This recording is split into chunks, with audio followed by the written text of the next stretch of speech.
આજરોજ અરવલ્લી જિલ્લાના ભિલોડા તાલુકાના ધંધાસણ ગામે આદિવાસી સમાજના જનજાગૃતિ માટે રૂઢિ પરંપરા, રીતિ રિવાજ, સંસ્કૃતિ, ઇતિહાસ અને જળ, જંગલ, જમીન અને આરક્ષણ બચાવવા આદિવાસી પરિવાર દ્વારા મહાચિક્કાર શિબિરના કાર્યક્રમમાં હાજરી આપી અને માર્ગદર્શન પૂરું પાડ્યું. પાવર આપ્યો એ ચાહે કેબિનેટ મંત્રી હોય કે મુખ્યમંત્રી હોય કે રાષ્ટ્રપતિ કેમ ના હોય, એને પાવર આલો અને પાવરની જોડે આપણે ના હોય આપણે લોકોની પાછળ થઈ જાઓ. આ ક્લિયર કટ છે.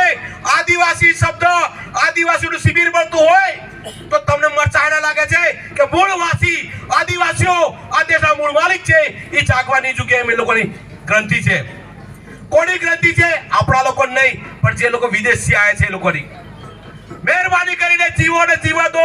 અમારી સંસ્કૃતિ છે, આપણી સંસ્કૃતિ છે, પણ તમે તમારો સંસ્કૃતિ ઉજાગર કરો છો તો આ શિબિરના મારફતે આપણે પણ આપણી સંસ્કૃતિ ઉજાગર કરવી જોઈએ કે કરવી જોઈએ?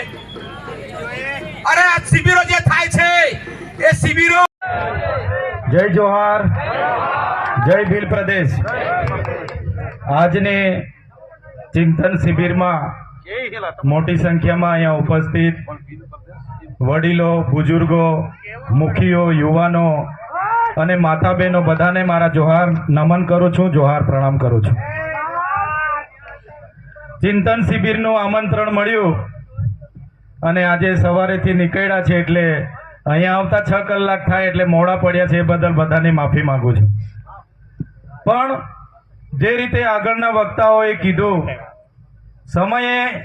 સમયાંતરે ચિંતન થવું જરૂરી છે, મનન થવું જરૂરી છે.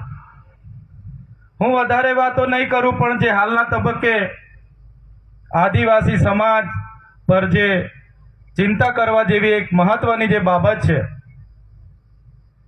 કે કેન્દ્ર સરકારે જે રીતે એક દેશ એક ચૂંટણી અને એક દેશ એક કાનૂન એના માટે જે યુસીસી સમાન સિવિલ કોડ લાવવાની જે વાત કરી રહી છે, જે આપણા માટે ખૂબ જ ચિંતાનો વિષય છે.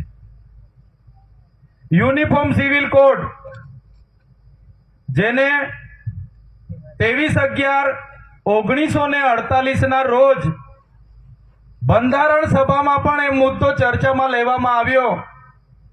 ત્યારેની કલમ 35 જેને આજે આપણે 44 કહીએ છીએ, એની બંધારણ સભામાં પણ બંધારણ સભાના વિદ્વાનોએ તંદુરસ્ત ચર્ચા કરી અને ત્યારે પણ નક્કી કરવામાં આવ્યું કે હાલના તબક્કે કોઈ પણ સંજોગ